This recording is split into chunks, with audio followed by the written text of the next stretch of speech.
আমার নবী মুস্তাফা সাল্লাল্লাহু তাআলা আলাইহি ওয়াসাল্লামের আদেশে এই ভারতবর্ষের মাটিতে আসার পরে বটগাছের নিচে আপনারা বসে আছেন যারা আল্লাহর ওলি হয় জগতের মধ্যে, যারা ইসলামের প্রচার ও প্রসার করে, যারা স্বার্থকতা বজায় না রাখে, যারা মানুষের ভালাই করে, মানুষের কাজে যারা উপকারে আসে, মানুষের কাজে যারা সহযোগিতা করে, তাদেরকে দুনিয়ার মানুষ পাগল বলে। আজকে আপনি বিপদে পড়েছে, আপনার পার্শ্ববর্তী এলাকার মানুষ বিপদে পড়েছে, গ্রামের মানুষ বিপদে পড়েছে, দেখবেন একটা যুবক যদি বারে বারে মানুষকে সহযোগিতা করে, টাকা দিয়ে পয়সা দিয়ে, আপনার কাজের মাধ্যম দিয়া, গাড়ি দিয়া, বাড়ি দিয়া যদি তাকে সহযোগিতা করে, দেখবেন একদিন গ্রামের মানুষ ওই যুবকটাকে পাগল বলে আখ্যায়িত করবে। বাবারে, জগতের মধ্যে যারা আল্লাহ ওয়ালা হয়ে যায় তাদেরকে জগতের মধ্যে ফকির দরবেশ নইলে পাগল বাবা বলে। বাবাজি ভাইরা, আমার খাজা মাইনুদ্দিন চিশতি রহমাতুল্লাহ আলাইহ গাছের নিচে বসে আছে, ওই গাছের তলাতে রাখাল বাখালেরা বসতো, ছাগল বকরি যারা চড়াইতো, গরু যারা চড়াইতো, দুপুর বেলা ওই গাছের নিচে যখন রাখালেরা আরাম করার জন্য আসতে আছে, দেখছে যেন একজন পাগল বসে আছে, দেখছে যেন একজন দরবেশ বসে আছে। রাখালেরা বলল, শোনো গো, আজকে তোমার বাড়ি কোথায়, ঘর কোথায় আমরা জানি না, তবে এই জায়গায় যে তোমরা বসে আছো, এই জায়গাটা তোমার বসার জায়গা নয়, এই জায়গাটা আমাদের বসার জায়গা। বাবাজি ভাইরা, ওই জায়গা থেকে আমার খাজা মাইনুদ্দিন চিশতি রহমাতুল্লাহ আলাইহ ওনাকে যেন আপনার তাড়াইয়া দিলেন, ওনাকে যেন ওই জায়গা থেকে দূর দূর করে দিলেন। আমার খাজা মাইনুদ্দিন চিশতি রহমাতুল্লাহ আলাইহ বলে, বাবা শোনো, আজকে এই জায়গায় আমি কি একটু আরাম করতে পারি না? বলে, না না, আরাম করা তো দূরের কথা, এই চত্বরে তোমার থাকা যাবে না, এই জন্য যে তোমার পোশাক ভালো না, আজকে তোমার মুখে দাঁড়িয়ে আছে, তোমার মাথায় টুপি আছে, এই জন্য এই জায়গায় আরাম করা তো দূরের কথা, এই চত্বরে তোমাকে আমি থাকতে দেব না। আরে বাবা, আজকে যারা আল্লাহর ওলিদের দুশমনি করে, আজকে যারা আল্লাহর ওলিদের নামে আল্লাহর ওলিদের শানে গুস্তাখি করে, আজকে যে সমস্ত জায়গায় আল্লাহর ওলিদের মাজার আছে, ওই সমস্ত জায়গাগুলোকে তারা খারাপ চোখে দেখে। কিন্তু আমি আপনাদের বলে দিয়ে যাই, আজকে সারা পৃথিবীর মধ্যে যে জায়গায় আল্লাহর পয়গম্বর ঘুমাইতে আছে, যে জায়গায় আল্লাহর মুমিন বান্দা ঘুমাইতে আছে, যে জায়গায় আল্লাহর ওলিরা আরাম করতে আছে, ওই সমস্ত জায়গাতে কিয়ামত পর্যন্ত আমার আল্লাহ বালা মুসিবত দেবে না। আরে বাবা, আজকে আল্লাহর ওলিদের পাওয়ার আমার আল্লাহ তাবারাক তাআলা দিয়েছে, জগতের কোন নেতা মন্ত্রী মাস্টার ডাক্তারের দেওয়া নয়। আজকে খাজা মাইনুদ্দিন চিশতি রহমাতুল্লাহ আলাইহ তারা সে বলে, রাখাল শোনো, আজকে আমি এই জায়গা থেকে চলে যাচ্ছে, কিন্তু আমাকে তোমাদের একদিন খুঁজে বেড়াতে হবে। আরে একটা গ্রামে যখন নজ্জ মানুষ থাকে, একটা গ্রামে যখন ভালো মানুষ থাকে, একটা গ্রামে যখন পপুলারিটি অর্জন করা মানুষ থাকে, ওই মানুষটার গুরুত্ব আমরা বুঝি না। বাপ মা কষ্ট করে আমাদের লালন পালন করে বড় করেছে, আজকে ওই মা কত কষ্ট করে 10 মাস 10 দিন গর্ভে রেখেছে, বাবা সারা জিন্দেগি মাথার ঘাম পায়ে ফেলে রোজগার উপার্জন করে সন্তানকে লালন পালন করে বড় করেছে, মাস্টার বানিয়েছে, ডাক্তার বানিয়েছে, উকিল বানিয়েছে, হাকিম বানিয়েছে, আলেম বানিয়েছে, ঠিকাদার বানিয়েছে, রাজমিস্ত্রি বানিয়েছে, যাকে যেমন ক্ষমতা আমার আল্লাহ দিয়েছে সে সেইভাবে তার সন্তানকে লালন পালন করে বড় করেছে। এই বাপ মা কত কষ্ট করে আজকে সন্তানকে জায়গায় পৌঁছে দিয়েছে, ওই সন্তান বড় হইয়া যখন টাকা পয়সা উপার্জন করা শিখেছে, বাপ মার গুরুত্ব ভুলে গেছে, পপুলারিটি মানুষের গুরুত্ব ভুলে গেছে, মাস্টার ডাক্তারের আপনার গুরুত্ব ভুলে গেছে। এই বাপ মা যেই দিন থাকবে না, এই মাস্টার ডাক্তার গ্রামে যেদিন থাকবে না, সেই দিন তাদের গুরুত্বটা বুঝতে পারবে। বাবা বুঝার দরকার ছিল আগে। চলে যাওয়ার পরে বুঝে আর কিছু করা সম্ভব হবে না। ওই রকম বাবাজি ভাইরা আল্লাহর ওলিরা জগতের মধ্যে আপনারা যখন থাকে ওই আল্লাহর ওলিদের গুরুত্ব যারা বোঝে তাদের এই জগৎ পর জগৎ সুখী হয়ে যায়। আল্লাহর ওলিরা যে জায়গায় আরাম করে, যে জায়গায় বিশ্রাম করে, ওই গ্রামের মানুষেরা আপনার সুখী হইয়া যাই। জোরে বলেন সুবহানাল্লাহ। এই জন্য আমার খাজা মাইনুদ্দিন চিশতি রহমাতুল্লাহ আলাইহি বলে, রাখালেরা শোনো, আজকে যে আমাকে তাড়া দিতেছ, একদিন তোমরাই আমাকে খোঁজাখুঁজি করবে। আমার খাজা মাইনুদ্দিন চিশতি রহমাতুল্লাহ আলাইহি ওই জায়গা থেকে যেন বাবা চলে গেলে এমন অবস্থায় বিকেলে বেলা রাখালেরা যখন গরু লইয়া রাজা রাজ দরবারে যায়, গোয়াল ঘরে যখন গরুগুলোকে আপনার প্রবেশ করায়, ওই সময়ে হঠাৎ করে যত গরু ছিল সমস্ত গরুগুলা যেন ধপাস করে পড়ে গিয়ে যেন মারা যায়। একটা গরু যদি মারা যায় হিসাব হয়তো লাগবে না, দুইটা গরু যদি মারা যায় হিসাব হয়তো লাগবে না, রাজাকে জবাব দিতে হবে না। কিন্তু একটা গোয়াল ঘরে যদি সমস্ত গরু মারা যায় রাজাকে জবাব দিতে হবে। এই জবাব কেমন করে দেব রাখালেরা চিন্তা করে।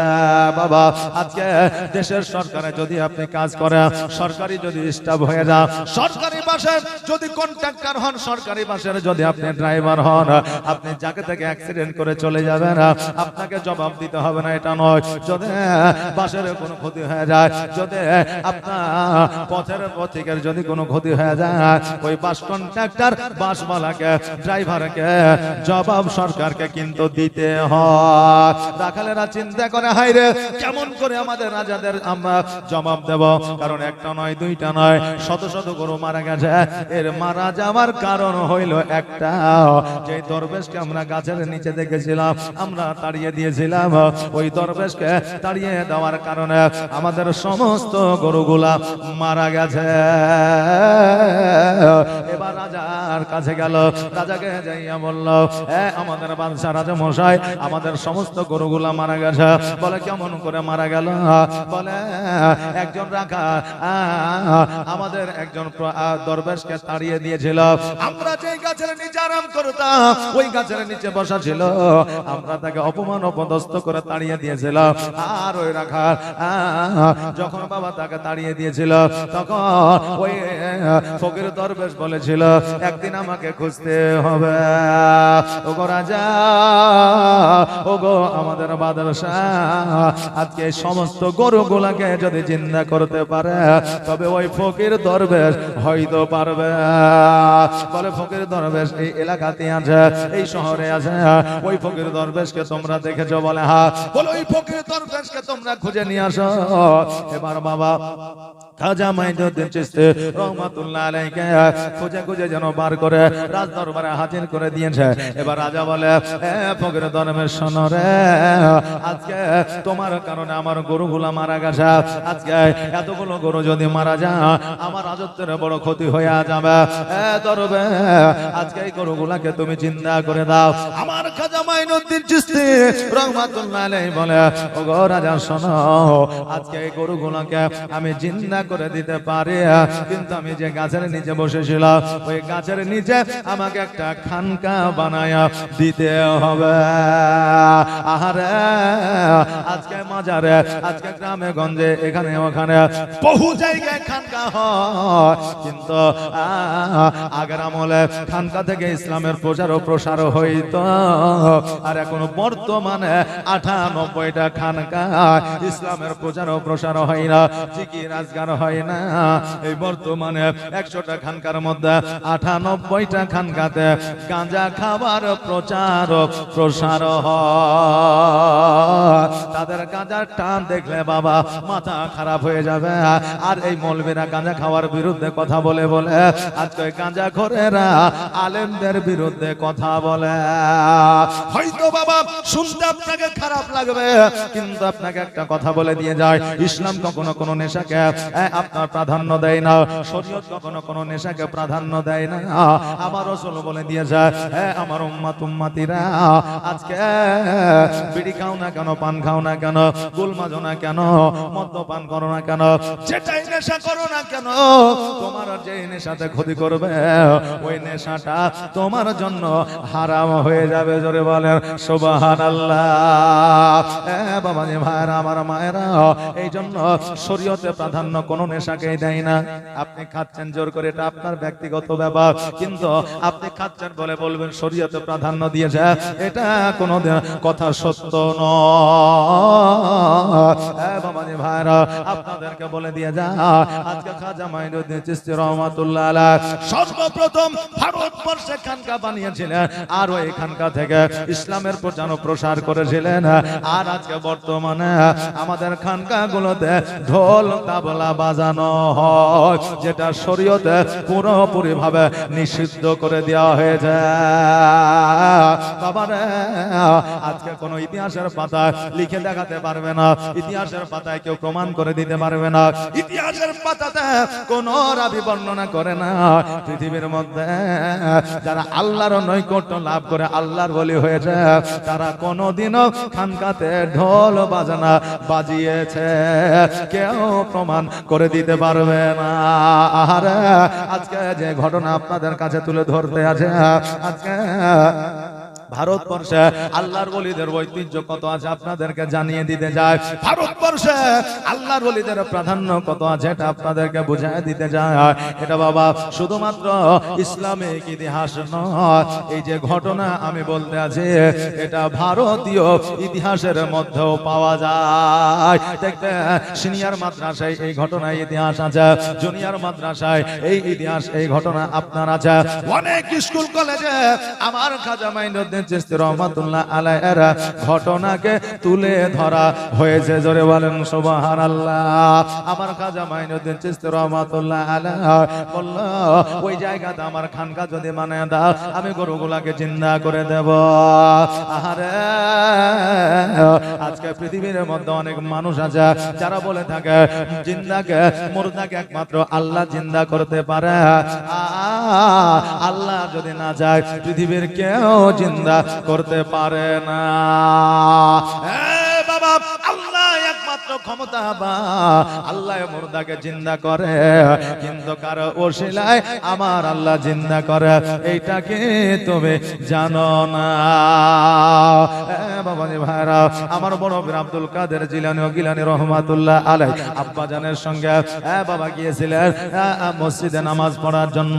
জুম্মার পরে হঠাৎ করে এলান করেছে এই গ্রামে একজন মারা গেছে, তার জানাজা জুম্মার নামাজের পরে হবে। এবার বাবা আমার বড় পীর সুবহানাল্লাহ, ইয়াসিন ওয়াল কুরআনিল হাকিম, সুবহানাল্লাহ, দেখেন ইয়াসিন চাচা আমার 300 টাকা দান করেছে।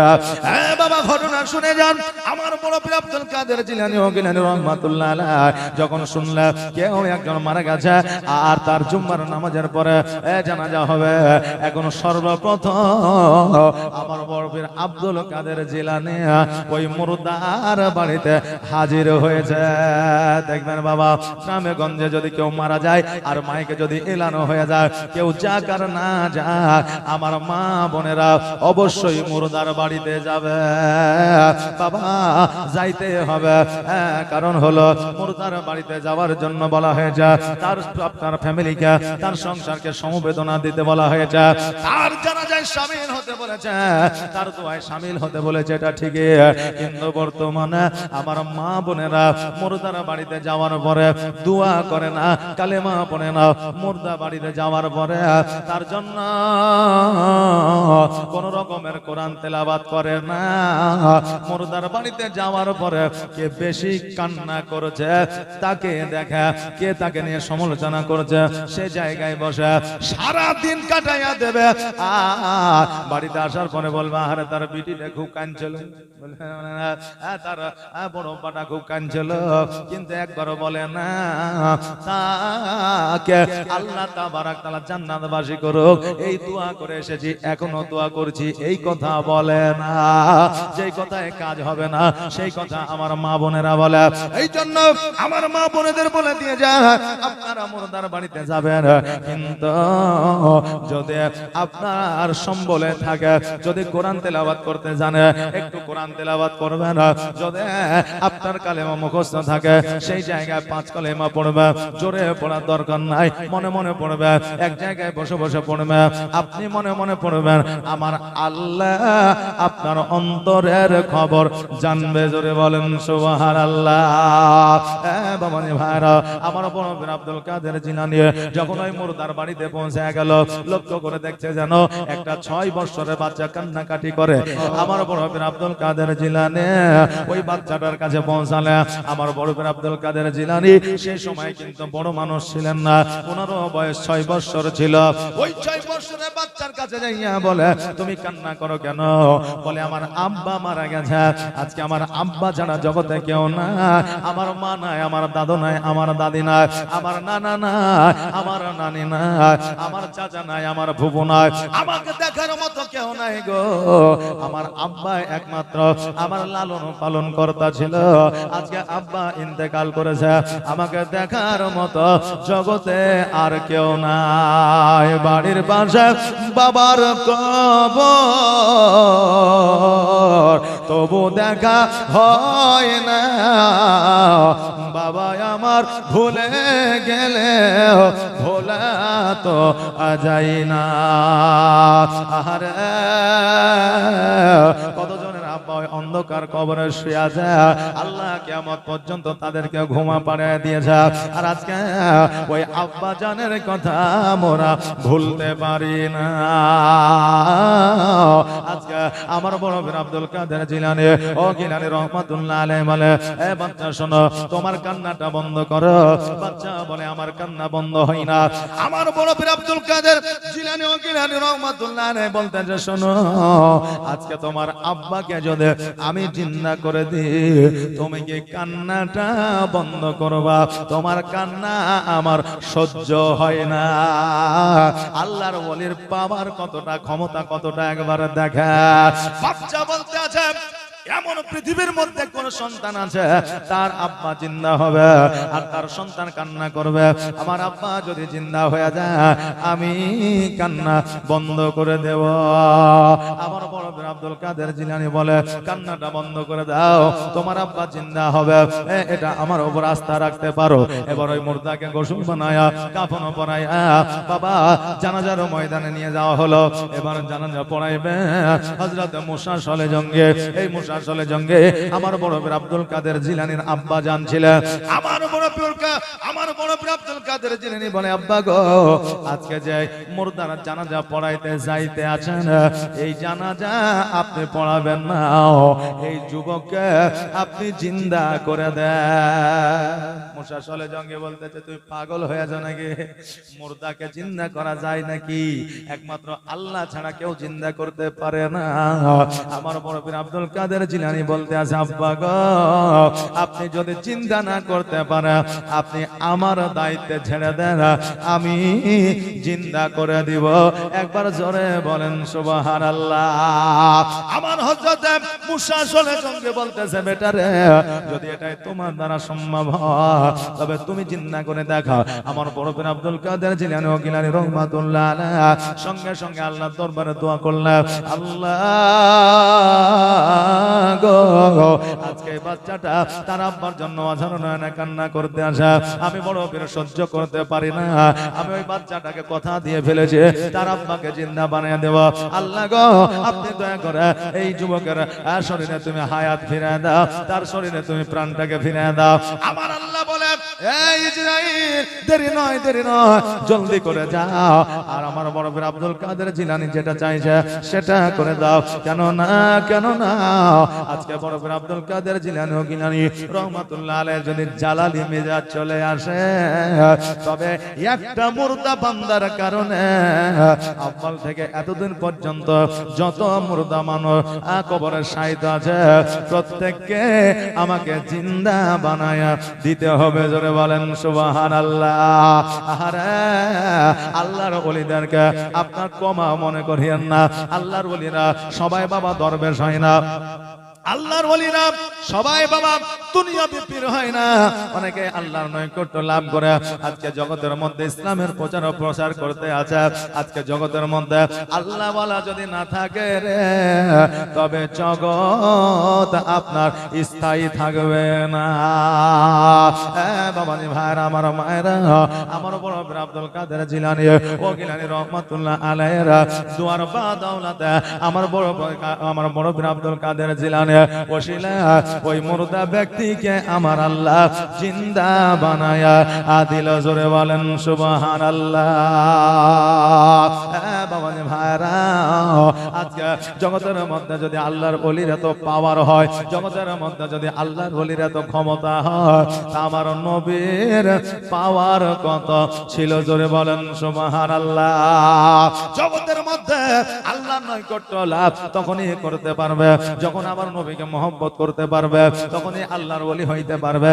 যখনই আমার নবীর সঙ্গে প্রেম ও ভালোবাসা করতে পারবে, তখনই তার দোয়া আল্লাহর দরবারে কবুল হবে। যখনই আমার নবীর সঙ্গে প্রেম ও ভালোবাসা অটুট হইবে। একবার আওয়াজ দিয়ে বলেন না সুবহানাল্লাহ। আল্লাহর নবী গো, নূরের নবী গো, কোন সাধনে পাইব আপনার মন। আল্লাহর নবী গো, নূরের নবী গো, কোন সাধনে পাইব আপনার মন।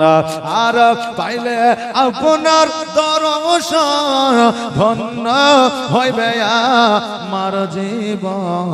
চাই না নবী আমি সাতরা যারে ধন।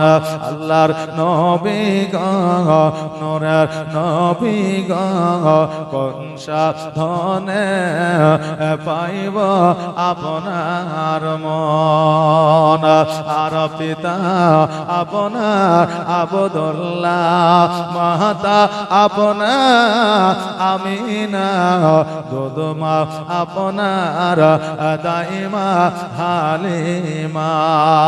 আর পিতা আপনার আবদুল্লাহ, মাতা আপনার আমিনা, আর দুধমা আপনার দাইমা হালিমা। আর কুরাইশ বংশে জন্ম আপনার, রাত্রিতে হইলেন সওয়ার, মেরাজেতে নবী হইলেন রওয়ানা। আল্লাহর নবী গো, নূরের নবী গো, কোন সাধনে পাইব আপনার মন। আর পাইলে আপনার দর্শন ধন্য হইবে আমার জীবন। চাই না নবী আমার সাতরা যারে ধন। আল্লাহর নবী গো, নূরের নবী গো, কোন সাধনে পাইব আপনার মন।